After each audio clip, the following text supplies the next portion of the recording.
bah tiens, on va encore parler de Tottenham. Jean Palhinha quitte le Bayern et va signer chez les Spurs. Du coup, qu'est-ce que j'en pense? Et bah du coup, on va commencer par Palhinha au Bayern. Et bah pour moi, c'est un flop, hein. Mais pas un flop parce que il est mauvais, mais juste parce que il est pas compatible avec le jeu du Bayern tout simplement. Le Bayern, c'est une équipe qui domine ses matchs. À 95%, Bundesliga, il surpasse toutes les équipes. Et du coup, le profil qu'il doit avoir au milieu de terrain, c'est des joueurs de ballon. Sauf que Palhinha, c'est un destructeur. Avec ballon, c'est le strict minimum. Lui surtout, il est bon, c'est le contre-pressing, c'est l'intensité sans ballon. Mais avec ballon, faut pas s'attendre à grand chose. Et du coup, au Bayern, ça n'a pas fonctionné. Du coup, pour moi, c'est... Peut-être que le mot flop est grand, peut-être, c'est plus une erreur de casting. En gros, ça matche pas avec le Bayern, quoi, tout simplement. Et du coup...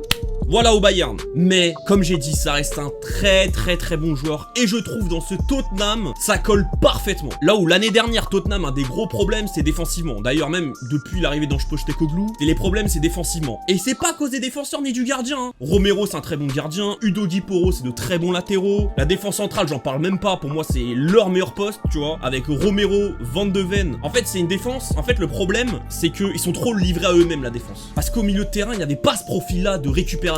Et Palhinha, il va ramener exactement ça. Son passage à Fulham, les mecs, c'était une très grosse réussite.